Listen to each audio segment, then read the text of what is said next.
A Christmas Carol, written by Charles Dickens. Stave 1. Marley's Ghost. Marley was dead to begin with. There is no doubt whatever about that.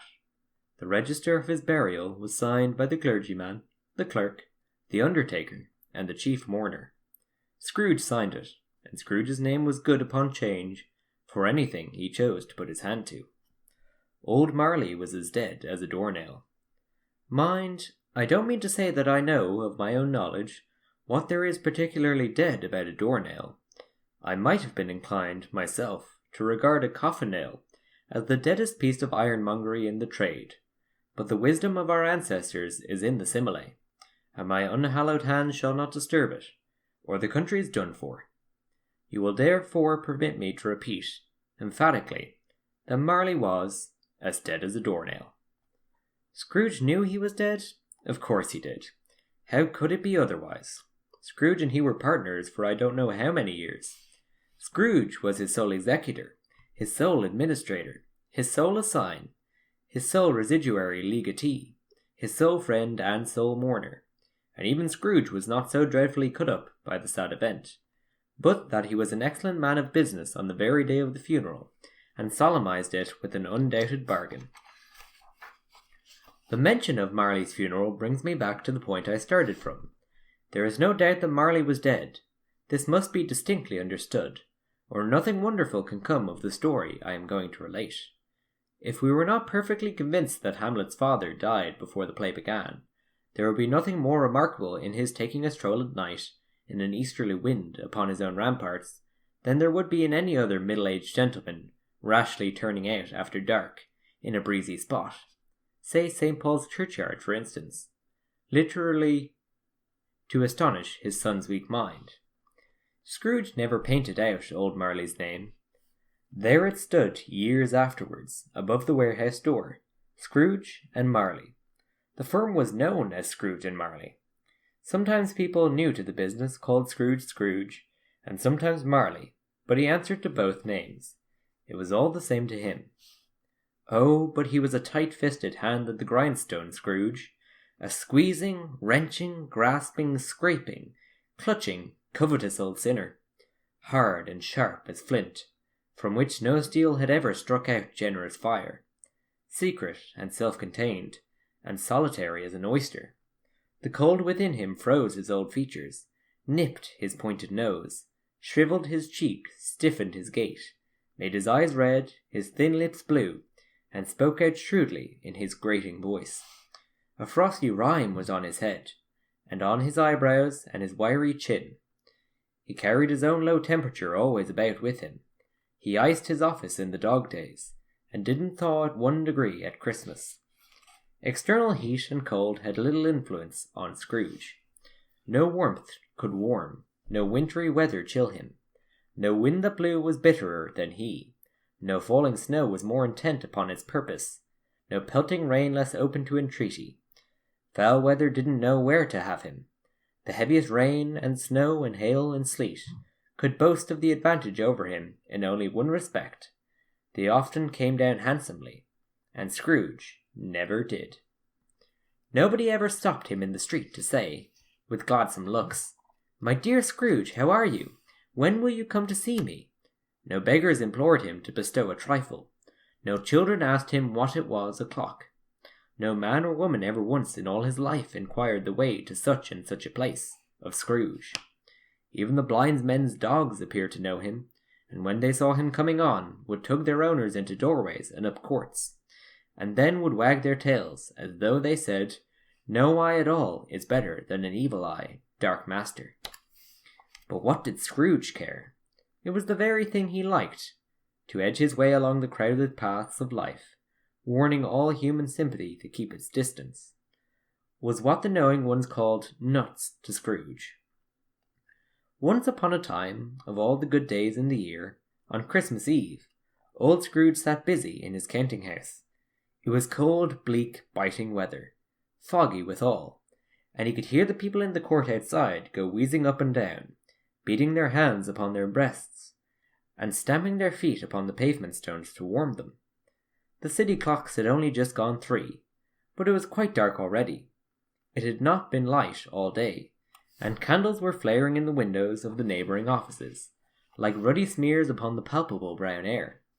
The fog came pouring in at every chink and keyhole, and was so dense without that although the court was of the narrowest, the houses opposite were mere phantoms. To see the dingy cloud come drooping down, obscuring everything, one might have thought that nature lived hard by, and was brewing on a larger scale. The door of Scrooge's counting-house was open, that he might keep his eye upon his clerk, who in a dismal little cell beyond, a sort of tank, was copying letters. Scrooge had a very small fire, but the clerk's fire was so very much smaller that it looked like one coal. But he couldn't replenish it, for Scrooge kept the coal box in his own room, and so surely as the clerk came in with the shovel, the master predicted that it would be necessary for them to part. Wherefore the clerk put on his white comforter, and tried to warm himself at the candle, in which effort, not being a man of a strong imagination, he failed. "A Merry Christmas, Uncle! God save you!" cried a cheerful voice. It was the voice of Scrooge's nephew, who came upon him so quickly that this was the first intimation he had of his approach. "Bah!" said Scrooge. "Humbug!" He had so heated himself with rapid walking in the fog and frost, this nephew of Scrooge's, that he was all in a glow. His face was ruddy and handsome, his eyes sparkled, and his breath smoked again. "Christmas a humbug, Uncle," said Scrooge's nephew. "You don't mean that, I'm sure." "I do," said Scrooge. "Merry Christmas! What right have you to be merry? What reason have you to be merry? You're poor enough." "Come then," returned the nephew gaily.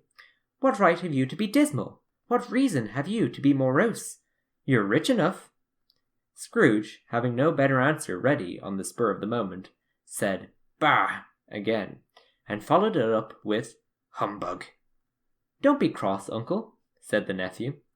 "What else can I be," returned the uncle, "when I live in such a world of fools as this? Merry Christmas!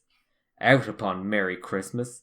What's Christmas time to you but a time for paying bills without money, a time for finding yourself a year older, but not an hour richer, a time for balancing your books and having every item in them through a round dozen of months presented dead against you? If I could work my will," said Scrooge indignantly, "every idiot who goes about with Merry Christmas on his lips should be boiled with his own pudding and buried with a stake of holly through his heart. He should." "Uncle!" pleaded the nephew. "Nephew!" returned the uncle, sternly. "Keep Christmas in your own way, and let me keep it in mine." "Keep it?" repeated Scrooge's nephew. "But you don't keep it." "Let me leave it alone, then," said Scrooge. "Much good may it do you. Much good it has ever done you." "There are many things from which I might have derived good, by which I have not profited, I dare say," returned the nephew. "Christmas among the rest. But I am sure I have always thought of Christmas time, when it has come round, apart from the veneration due to its sacred name and origin, if anything belonging to it can be apart from that, as a good time, a kind, forgiving, charitable, pleasant time, the only time I know of, in the long calendar of the year, when men and women seem by one consent to open their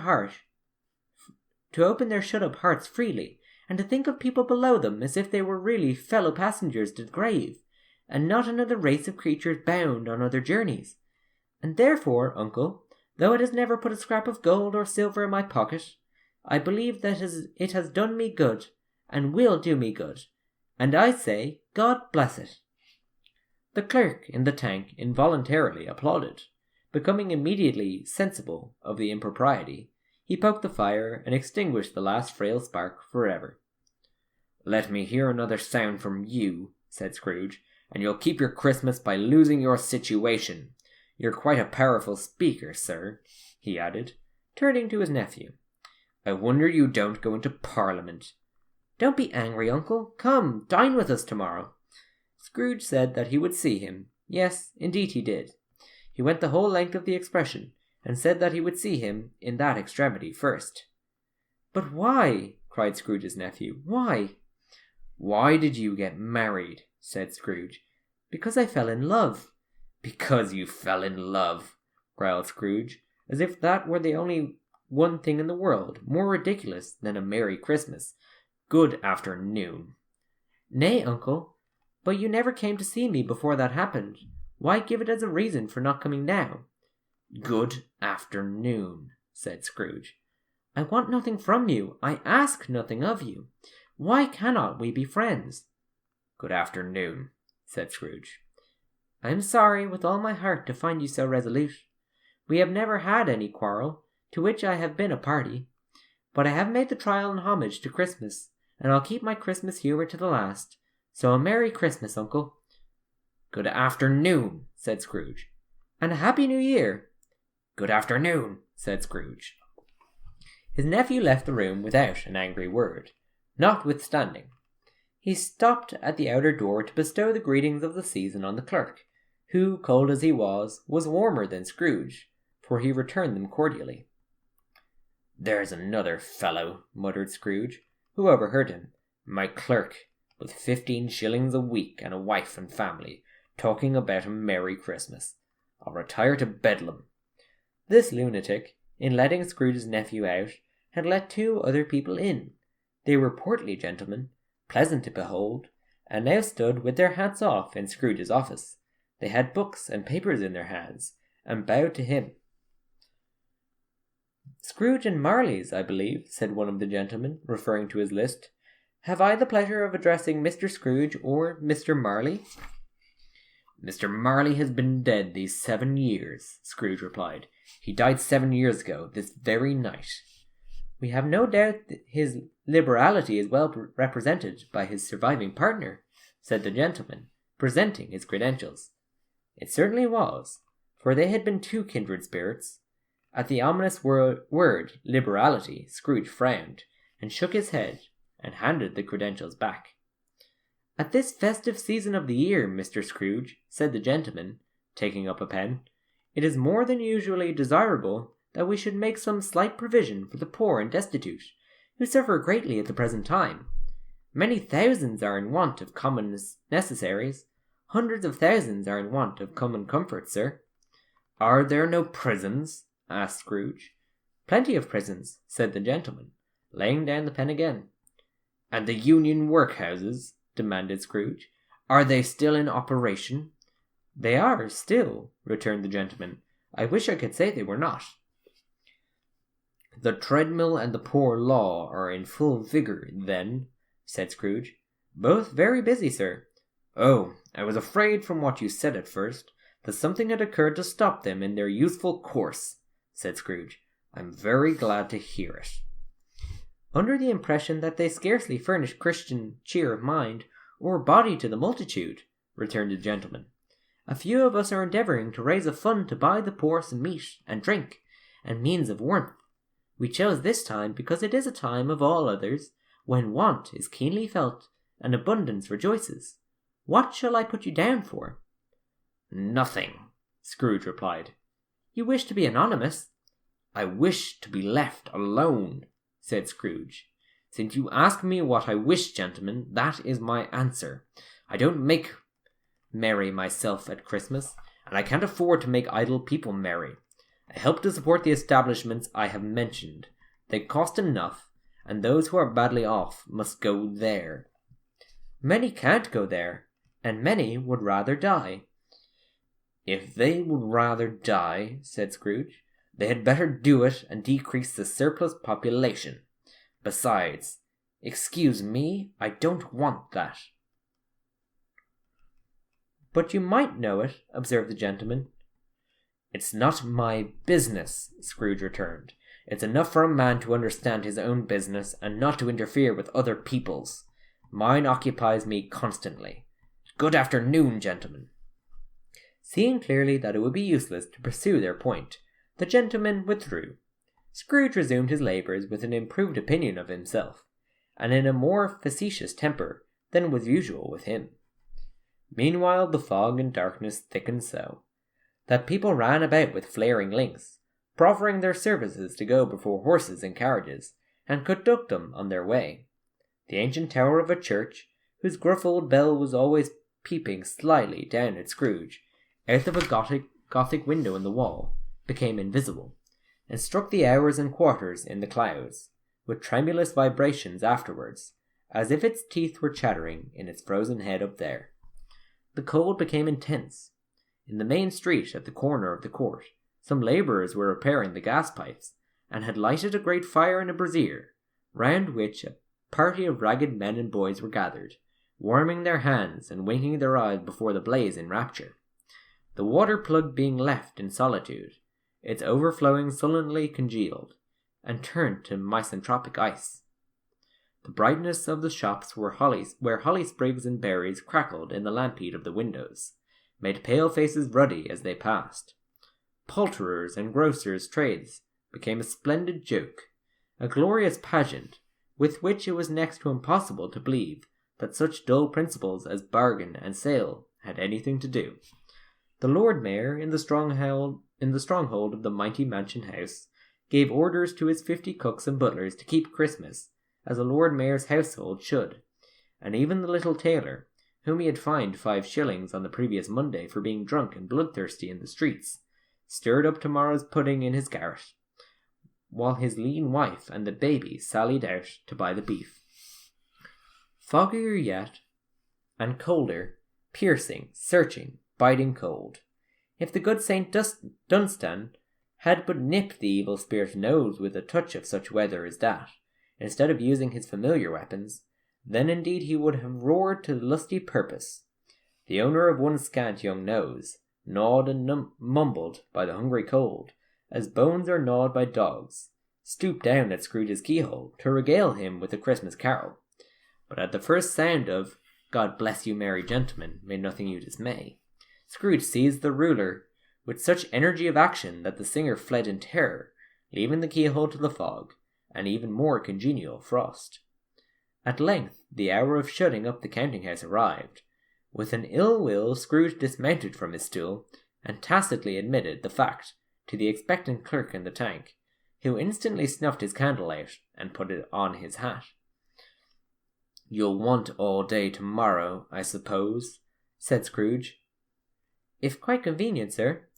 "It's not convenient," said Scrooge, "and it's not fair. If I was to stop half a crown for it, you'd think yourself ill-used, I'll be bound." The clerk smiled faintly. "And yet," said Scrooge, "you don't think me ill-used when I pay a day's wages for no work." The clerk observed that it was only once a year. "A poor excuse for picking a man's pocket every 25th of December," said Scrooge, buttoning his greatcoat to the chin. "But I suppose you must have the whole day. Be here all the earlier next morning." The clerk promised that he would, and Scrooge walked out with a growl. The office was closed in a twinkling, and the clerk, with the long ends of his white comforter dangling below his waist, for he boasted no greatcoat, went down a slide on Cornhill, at the end of a lane of boys, 20 times, in honour of its being Christmas Eve, and then ran home to Camden Town, as hard as he could pelt, to play at Blindman's Bluff. Scrooge took his melancholy dinner in his usual melancholy tavern, and having read all the newspapers, and beguiled the rest of the evening with his banker's book, went home to bed. He lived in chambers which had once belonged to his deceased partner. They were a gloomy suite of rooms in a lowering pile of building up a yard, where it had so little business to be that one could scarcely help fancying it must have run there when it was a young house, playing at hide-and-seek with other houses, and forgotten the way out again. It was old enough now, and dreary enough, for nobody lived in it but Scrooge, the other rooms being all let out as offices. The yard was so dark that even Scrooge, who knew its every stone, was fain to grope with his hands. The fog and frost so hung about the black old gateway of the house, that it seemed as if the genius of the weather sat in mournful meditation on the threshold. Now, it is a fact that there was nothing at all particular about the knocker on the door, except that it was very large. It is also a fact that Scrooge had seen it, night and morning, during his whole residence in that place. Also that Scrooge had as little of what is called fancy about him as any man in the city of London, even including, which is a bold word, the corporation, aldermen, and livery. Let it also be borne in mind that Scrooge had not bestowed one thought on Marley since his last mention of his 7 years dead partner that afternoon. And then let any man explain to me, if he can, how it happened that Scrooge, having his key in the lock of the door, saw in the knocker, without its undergoing any intermediate process of change, not Knocker, but Marley's face. Marley's face. It was not in impenetrable shadow as the other objects in the yard were, but had a dismal light about it, like a bad lobster in a dark cellar. It was not angry or ferocious, but looked at Scrooge as Marley used to look, with ghostly spectacles turned up on its ghostly forehead. The hair was curiously stirred, as if by breath or hot air, and though the eyes were wide open, they were perfectly motionless. That and its livid colour made it horrible, but its horror seemed to be in spite of the face, and beyond its control, rather than a part of its own expression. As Scrooge looked fixedly at this phenomenon, it was a knocker again. To say that he was not startled, or that his blood was not conscious of a terrible sensation to which it had been a stranger from infancy, would be untrue. But he put his hand upon the key he had relinquished, turned it sturdily, walked in, and lighted his candle. He did pause, with a moment's irresolution, before he shut the door, and he did look cautiously behind it first, as if he half expected to be terrified by the sight of Marley's pigtail sticking out into the hall. But there was nothing on the back of the door, except the screws and nuts that held the knocker on. So he said, "Pooh! Pooh!" and closed it with a bang. The sound resounded through the house like thunder. Every room above, and every cask in the wine merchant's cellars below, appeared to have a separate peal of echoes of its own. Scrooge was not a man to be frightened by echoes.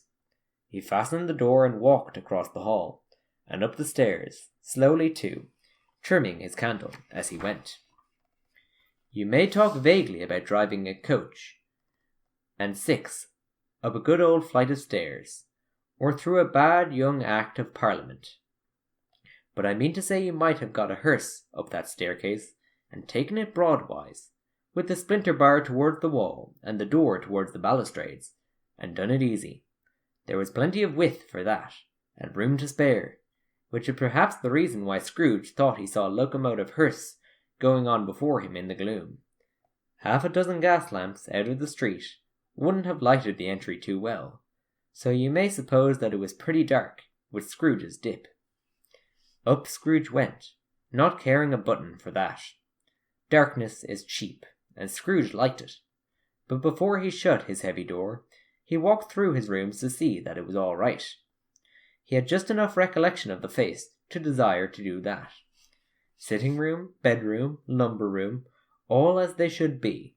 Nobody under the table, nobody under the sofa, a small fire in the grate, spoon and basin ready, and the little saucepan of gruel — Scrooge had a cold in his head — upon the hob. Nobody under the bed, nobody in the closet, nobody in his dressing gown, which was hanging up in a suspicious attitude against the wall. Lumber room, as usual, old fire guard, old shoes, 2 fish baskets, washing stand on 3 legs, and a poker. Quite satisfied, he closed his door and locked himself in, double locked himself in, which was not his custom. Thus secured against surprise, he took off his cravat, put on his dressing gown and slippers and his nightcap, and sat down before the fire to take his gruel.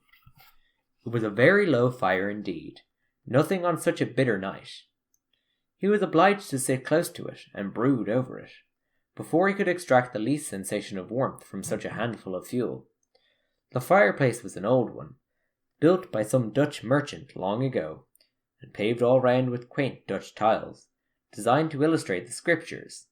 There were Cains and Abels, Pharaoh's daughters, queens of Sheba, angelic messengers descending through the air on clouds like feather beds, Abrahams, Belshazzars, apostles putting off to sea in butter boats, hundreds of figures to attract his thoughts, and yet that face of Marley, 7 years dead, came like the ancient prophet's rod, and swallowed up the whole. If each smooth tile had been a blank at first, with power to shape some picture on its surface from the disjointed fragments of his thoughts, there would have been a copy of old Marley's head on every one. "Humbug," said Scrooge, and walked across the room. After several turns he sat down again. As he threw his head back in the chair, his glance happened to rest upon a bell, a disused bell that hung in the room, and communicated for some purpose, now forgotten, with a chamber in the highest story of the building. It was with great astonishment, and with a strange, inexplicable dread, that as he looked he saw this bell begin to swing. It swung so softly in the outset that it scarcely made a sound, but soon it rang out loudly, and so did every bell in the house. This might have lasted half a minute, or a minute, but it seemed an hour. The bells ceased as they had begun together. They were succeeded by a clanking noise, deep down below, as if some person were dragging a heavy chain over the casks in the wine merchant's cellar. Scrooge then remembered to have heard that ghosts in haunted houses were described as dragging chains. The cellar door flew open with a booming sound, and then he heard the noise much louder on the floors below, then coming up the stairs, then coming straight towards his door. "It's humbug still," said Scrooge. "I won't believe it." His colour changed, though, when, without a pause, it came on through the heavy door, and passed into the room before his eyes. Upon its coming in, the dying flame leaped up, as though it cried, "I know him, Marley's ghost," and fell again. The same face, the very same. Marley in his pigtail, usual waistcoat, tights, and boots, the tassels on the latter bristling like his pigtail, and his coat skirts, and the hair upon his head. The chain he drew was clasped about his middle. It was long, and wound about him like a tail, and it was made, for Scrooge observed it closely, of cash-boxes, keys, padlocks, ledgers, deeds, and heavy purses wrought in steel. His body was transparent, so that Scrooge, observing him, and looking through his waistcoat, could see the 2 buttons on his coat behind. Scrooge had often heard it said that Marley had no bowels, but he had never believed it until now. No, nor did he believe it even now, though he looked the phantom through and through, and saw it standing before him, though he felt the chilling influence of its death-cold eyes, and marked the very texture of the folded handkerchief, bound about its head and chin, which wrapper he had not observed before. He was still incredulous, and fought against his senses. "How now?" said Scrooge, caustic and cold as ever. "What do you want with me?"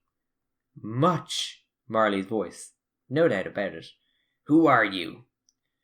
"Ask who I was." "Who were you, then?" said Scrooge, raising his voice. "You're particular for a shade," he was going to say, "to a shade," but substituted this as more appropriate. "In life I was your partner, Jacob Marley." Can you sit down?" asked Scrooge, looking doubtfully at him. "I can." "Do it, then." Scrooge asked the question because he didn't know whether a ghost so transparent might find himself in a condition to take a chair, and felt that, in the event of its being impossible, it might involve the necessity of an embarrassing explanation. But the ghost sat down on the opposite side of the fireplace, as if he were quite used to it. "You don't believe me," observed the ghosts. "I don't," said Scrooge. "What evidence would you have of my reality beyond that of your senses?" "I don't know," said Scrooge. "Why do you doubt your senses?" "Because," said Scrooge, "a little thing affects them. A slight disorder of the stomach makes them cheats. You may be an undigested bit of beef, a blot of mustard, a crumb of cheese, a fragment of an underdone potato. There's more of gravy than of grave about you, whatever you are." Scrooge was not much in the habit of cracking jokes, nor did he feel in his heart by any means waggish then. The truth is that he tried to be smart as a means of distracting his own attention and keeping down his terror, for the spectre's voice disturbed the very marrow in his bones. To sit staring at those fixed glazed eyes in silence for a moment would play, Scrooge felt, the very deuce with him. There was something very awful, too, in the spectre's being provided with an infernal atmosphere of its own. Scrooge could not feel it himself, but this was clearly the case. For though the ghost sat perfectly motionless, its hair and skirts and tassels were still agitated as by the hot vapour from an oven. "You see this toothpick?" said Scrooge, returning quickly to the charge, for the reason just assigned, and wishing, though it were only for a second, to divert the vision's stony gaze from himself. "I do," replied the ghost. "You're not looking at it," said Scrooge. "But I see it," said the ghost, "notwithstanding." "Well," returned Scrooge, "I have but to swallow this and be for the rest of my days persecuted by a legion of goblins, all of my own creation. Humbug, I tell you, humbug!" At this the spirit raised a frightful cry, and shook its chain with such a dismal and appalling noise, that Scrooge held on tight to his chair, to save himself from falling in a swoon. But how much greater was his horror, when the phantom, taking off the bandage round its head, as if it were too warm to wear indoors, its lower jaw dropped down upon its breast. Scrooge fell upon his knees, and clasped his hands before his face. "Mercy," he said, "dreadful apparition, why do you trouble me?" "Man of the worldly mind," replied the ghost, "do you believe in me or not?" "I do," said Scrooge. "I must. But why do spirits walk the earth, and why do they come to me?" "It is required of every man," the ghost returned, "that the spirit within him should walk abroad among his fellow men, and travel far and wide, and if that spirit goes not forth in life, it is condemned to do so after death. It is doomed to wander through the world, oh, woe is me, and witness what it cannot share, but might have shared on earth, and turned to happiness." Again the spectre raised a cry, and shook its chain, and wrung its shadowy hands. "You are fettered," said Scrooge, trembling. "Tell me why." "I wear the chain I forged in life," replied the ghost. "I made it link by link, and yard by yard. I girded it on of my own free will, and of my own free will I wore it. Is its pattern strange to you?" Scrooge trembled more and more. "Or would you know," pursued the ghost, "the weight and length of the strong coil you bear yourself? It was full as heavy and as long as this, 7 Christmas Eves ago. You have laboured on it since. It is a ponderous chain." Scrooge glanced about him on the floor, in the expectation of finding himself surrounded by some 50 or 60 fathoms of iron cable, but he could see nothing. "Jacob," he said imploringly. "Old Jacob Marley, tell me more. Speak comfort to me, Jacob." "I have none to give," the ghost replied. "It comes from other regions, Ebenezer Scrooge, and is conveyed by other ministers, to other kinds of men. Nor can I tell you what I would. A very little more is all permitted to me. I cannot rest, I cannot stay, I cannot linger anywhere. My spirit never walked beyond our counting house. Mark me, in life my spirit never roved beyond the narrow limits of our money-chaining hole, and weary journeys lie before me."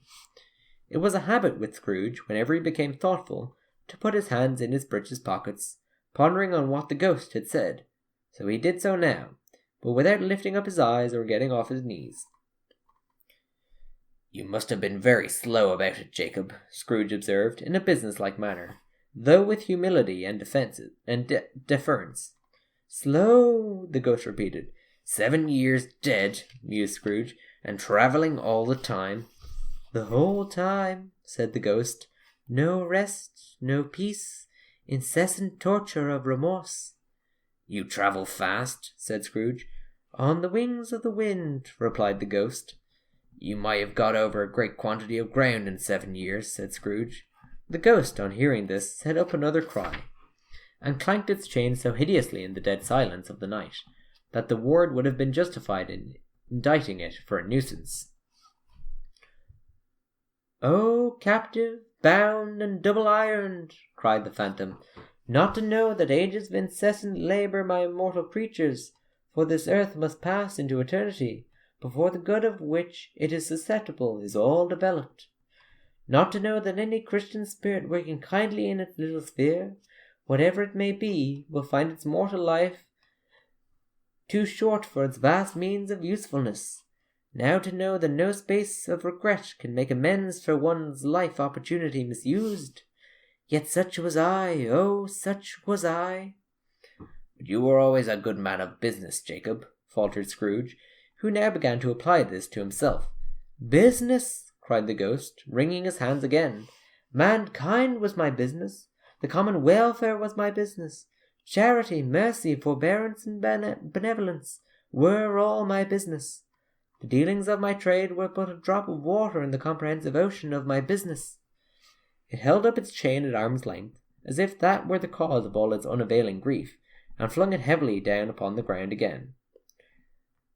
"At this point of the rolling year," the spectre said, "I suffer most. Why did I walk through crowds of fellow beings with my eyes turned down, and never raise them to that blessed star which led the wise men to a poor abode? Were there no poor homes to which its light would have conducted me?" Scrooge was very much dismayed to hear the spectre going on at this rate, and began to quake exceedingly. "Hear me," cried the ghost. "My time is nearly gone." "I will," said Scrooge, "but don't be hard upon me. Don't be flowery, Jacob, pray." How it is that I appear before you in a shape that you can see, I may not tell. I have sat invisible beside you many and many a day." It was not an agreeable idea. Scrooge shivered, and wiped the perspiration from his brow. "There is no light part of my penance," pursued the ghost. "I am here tonight to warn you that you have yet a chance of hope of escaping my fate. A chance and hope of my procuring, Ebenezer." "You were always a good friend to me," said Scrooge. "Thank ye." "You will be haunted," resumed the ghost, "by 3 spirits." Scrooge's countenance fell almost as low as the ghost's had done. Is that the chance and hope you mentioned, Jacob?" he demanded, in a faltering voice. "It is." I think I'd rather not," said Scrooge. "Without their visits," said the ghost, "you cannot hope to shun the path I tread. Expect the first tomorrow, when the bell tolls 1. "Couldn't I take them all at once and have it over, Jacob?" hinted Scrooge. "Expect the second on the next night, at the same hour. The third upon the next night, when the last stroke of 12 has ceased to vibrate. Look to see me no more, and look that, for your own sake, you remember what has passed between us." When it had said these words, the spectre took its wrapper from the table, and bound it round its head, as before. Scrooge knew this by the smart sound its teeth made, when the jaws were brought together by the bandage. He ventured to raise his eyes again, and found his supernatural visitor confronting him in an erect attitude, with its chain wound over and about its arm. The apparition walked backwards from him, and at every step it took, the window raised itself a little, so that when the spectre reached it, it was wide open. It beckoned Scrooge to approach, which he did. When they were within 2 places of each other, Marley's ghost held up its hand, warning him to come no nearer. Scrooge stopped. Not so much in obedience as in surprise and fear, for on the raising of the hand he became sensible of confused noises in the air, incoherent sounds of lamentation and regret, wailing inexpressibly sorrowful and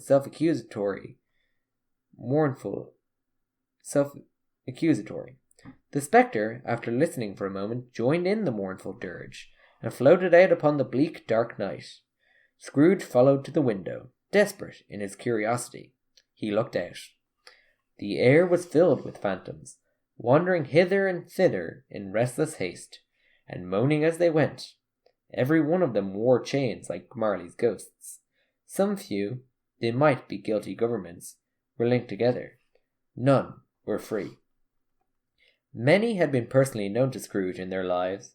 He had been quite familiar with one old ghost, in a white waistcoat, with a monstrous iron safe attached to its ankle, who cried piteously at being unable to assist a wretched woman with an infant, whom it saw below, upon a doorstep. The misery with them was all, clearly, that they sought to interfere for good in human matters, and had lost the power forever. Whether the creatures faded into mist, or mist enshrouded them, he could not tell, but they and their spirit voices faded together, and the night became as it had been when he walked home. Scrooge closed the window, and examined the door by which the ghost had entered. It was double-locked, as he had locked it with his own hands, and the bolts were undisturbed. He tried to say, "Humbug," but stopped at the first syllable, and being from the emotion he had undergone, or the fatigues of the day, or his glimpse of the invisible world, or the dull conversation of the ghost, or the lateness of the hour, much in need of repose, went straight to bed, without undressing, and fell asleep upon the instant.